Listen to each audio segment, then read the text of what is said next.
ഒരിക്കൽ പ്രവാചകനും തന്റെ സൈന്യവും അസ്കലോണിലേക്ക് പോകുന്നതിനായി താഴ്വരയിലൂടെ സഞ്ചരിക്കുകയായിരുന്നു. അവർ കടന്നുപോകുമ്പോൾ ഒരു ഉറുമ്പ് അവരുടെ അടുത്തെത്തിയ സൈന്യത്തെ കണ്ടു.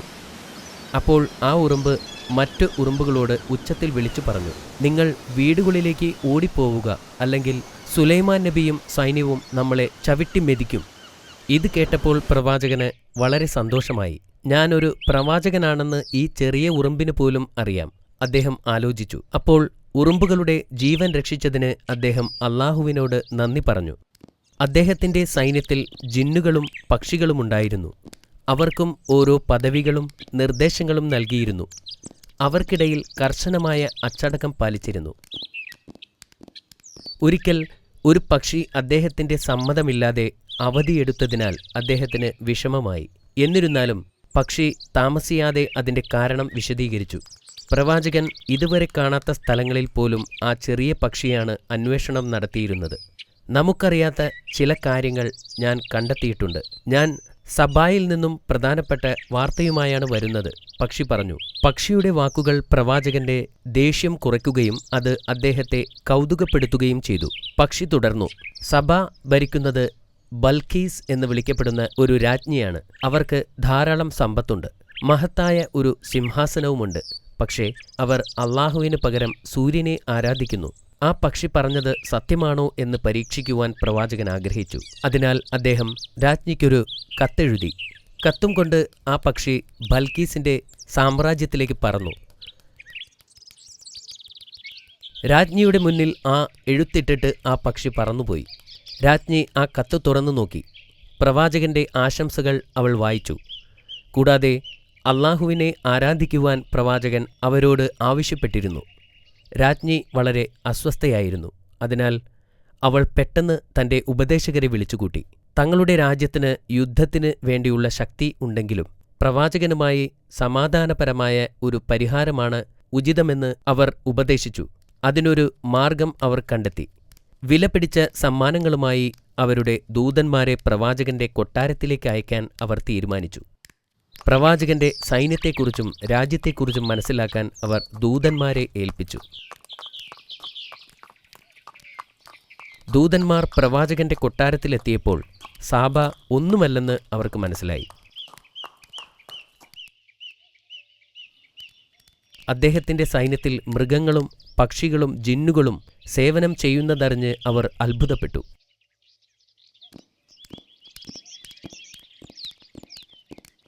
അവർ കൊട്ടാരത്തിൽ പ്രവേശിച്ചപ്പോൾ പ്രവാചകന്റെ സമ്പത്ത് സാബായോട് താരതമ്യപ്പെടുത്താൻ കഴിയില്ലെന്ന് അവർക്ക് മനസ്സിലായി. കൊട്ടാരത്തിന്റെ തറകൾ പോലും ചന്ദനവും സ്വർണവും കൊണ്ട് നിർമ്മിച്ചതാണ്. ദൂതന്മാർ പ്രവാചകനെക്കുറിച്ചുള്ള വിവരങ്ങൾ ശേഖരിക്കുന്നതിനായി ഇവിടെ എത്തിച്ചേർന്നതാണെന്ന് സുലൈമാൻ നബിക്ക് മനസ്സിലായി. അവർ സമ്മാനങ്ങൾ കൊടുത്തപ്പോൾ പ്രവാചകന്റെ പ്രതികരണം കണ്ട് അവർ ഞെട്ടി. അള്ളാഹു എനിക്ക് ധാരാളം സമ്പത്തും ഒരു വലിയ സാമ്രാജ്യവും നൽകിയിട്ടുണ്ട്. കൂടാതെ എനിക്ക് പ്രവാചകത്വവും നൽകിയിട്ടുണ്ട്. സമ്മാനങ്ങളൊന്നും തുറന്നു നോക്കാതെ എല്ലാം തിരികെ കൊണ്ടുപോകണമെന്ന് അദ്ദേഹം അവരോട് പറഞ്ഞു. അള്ളാഹുവിനെ സ്വീകരിച്ചില്ലെങ്കിൽ അവരുടെ രാജ്യം നശിപ്പിക്കുമെന്ന് മുന്നറിയിപ്പ് നൽകുന്ന ഒരു കത്തും പ്രവാചകൻ കൊടുത്തയച്ചു. സമ്മാനങ്ങളുമായി ദൂതന്മാർ തിരിച്ചെത്തി. അവർ ആ കത്ത് രാജ്ഞിക്ക് നൽകി. കൂടാതെ അവർ കണ്ട അത്ഭുതങ്ങളെക്കുറിച്ച് അവർ രാജ്ഞിയോട് പറഞ്ഞു. ദേഷ്യപ്പെടുന്നതിന് പകരം പ്രവാചകനെ സന്ദർശിക്കാൻ രാജ്ഞി തീരുമാനിച്ചു. ദൂതന്മാരിൽ ഒരാളോട് താൻ പ്രവാചകനെ കാണാൻ വരുന്നുണ്ടെന്ന കാര്യം അദ്ദേഹത്തെ അറിയിക്കാൻ ആവശ്യപ്പെട്ടു. രാജഭൃത്യന്മാരും സേവകരുമായി അവർ സാബായിൽ നിന്നും പുറപ്പെട്ടു. സാബായുടെ രാജ്ഞി വരുന്നുണ്ടെന്നറിഞ്ഞപ്പോൾ സുലൈമാൻ നബി അവരെ പരീക്ഷിക്കാൻ തീരുമാനിച്ചു. രാജ്ഞി എത്തുന്നതിന് മുമ്പായി അവരുടെ സിംഹാസനം കൊണ്ടുവരാൻ അദ്ദേഹം തന്റെ മുൻപിലുള്ള ജിന്നുകളോട് ആവശ്യപ്പെട്ടു. കണ്ണടച്ച് തുറക്കുന്നതിനു മുമ്പായി അതിലൊരു ജിന്ന് സിംഹാസനം അദ്ദേഹത്തിന്റെ മുൻപിലെത്തിച്ചു.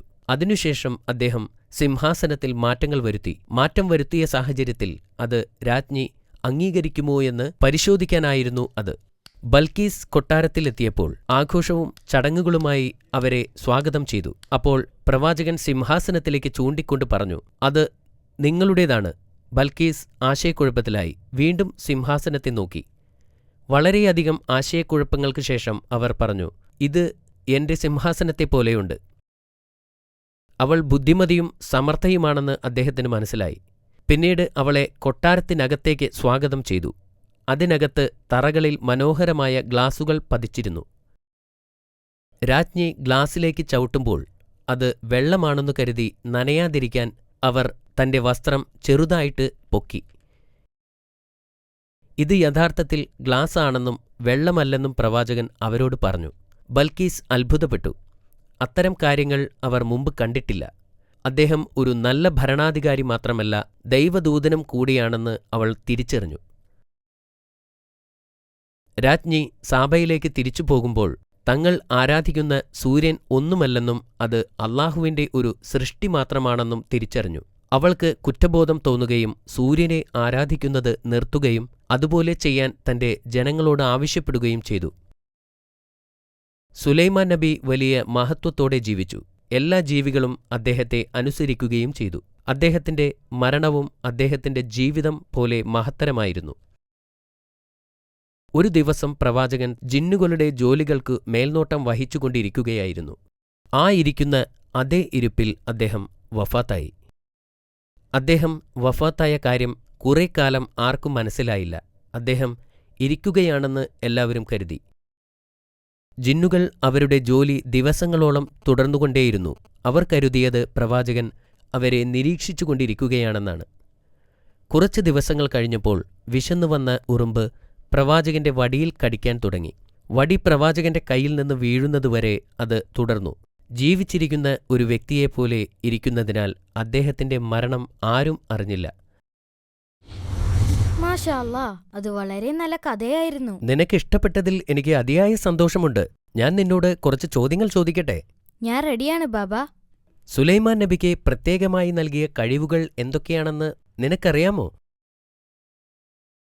മൃഗങ്ങളുടെ ഭാഷ മനസ്സിലാക്കുവാനും പിന്നെ കാറ്റിനെ നിയന്ത്രിക്കാനും. ശരിയാണ്, വളരെ ശരിയാണ്. ഇനി അടുത്ത ചോദ്യം. സുലൈമാൻ നബി അലൈഹിസ്സലാം സൈന്യവുമായി സഞ്ചരിച്ചപ്പോൾ നബി അവരെ മനഃപൂർവ്വം കൊല്ലുമെന്ന് ഉറുമ്പുകൾ വിചാരിച്ചോ? ഇല്ല, ഒരു പ്രവാചകനാണ് വരുന്നതെന്ന് ഉറുമ്പിന് അറിയാമായിരുന്നു. അതുകൊണ്ടാണ് പ്രവാചകൻ ഉറുമ്പുകളെ അറിയാതെ ചവിട്ടുമെന്ന് വിചാരിച്ചത്. നിന്റെ ഉത്തരം ശരിയാണ്. എന്തുകൊണ്ടാണ് ആ പക്ഷിയെ കാണാതായതെന്ന് നിനക്കറിയാമോ? ആ പക്ഷി പ്രവാചകന്റെ രഹസ്യാന്വേഷണ വിഭാഗത്തിലായിരുന്നു. അത് സബ എന്ന രാജ്യം കണ്ടെത്താൻ പോയിരിക്കുകയായിരുന്നു. അത് വീണ്ടും ശരിയാണ്. സാബ രാജ്ഞിക്ക് പ്രവാചകനയച്ച സന്ദേശം എന്തായിരുന്നു?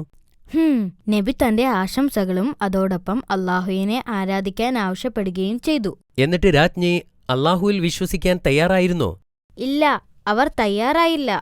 പ്രവാചകന്റെ സൈന്യത്തെപ്പറ്റി അറിയാൻ ദൂതന്മാരോട് സമ്മാനവുമായി പ്രവാചകന്റെ അടുത്തേക്ക് പോകാൻ കൽപ്പിച്ചു. നബി എന്തുകൊണ്ട് സമ്മാനങ്ങൾ സ്വീകരിച്ചില്ല? അള്ളാഹുവിൽ നിന്ന് ഇതിലും വലിയ സമ്മാനങ്ങൾ തനിക്ക് ലഭിച്ചിട്ടുള്ളതിനാൽ അവരുടെ സമ്മാനങ്ങൾ തിരികെ കൊണ്ടുപോകാൻ ആവശ്യപ്പെട്ടു. സമ്മാനങ്ങൾ സ്വീകരിക്കാതിരുന്നപ്പോൾ ബൽക്കീസിന് ദേഷ്യം വന്നോ? ഇല്ല, അപ്പോഴാണ് അവർ പ്രവാചകനെ സന്ദർശിക്കണമെന്ന് തീരുമാനിച്ചത്. നബിയെ കണ്ടുമുട്ടിയപ്പോൾ അവർ എന്താണ് തിരിച്ചറിഞ്ഞത്? പ്രവാചകൻ അറിവുള്ള ഒരു വ്യക്തി മാത്രമല്ലെന്നും അദ്ദേഹം അള്ളാഹുവിന്റെ ദൂതനാണെന്നും അവൾ തിരിച്ചറിഞ്ഞു.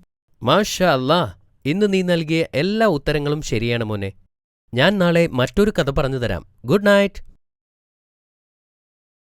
ഗുഡ് നൈറ്റ് ബാബ.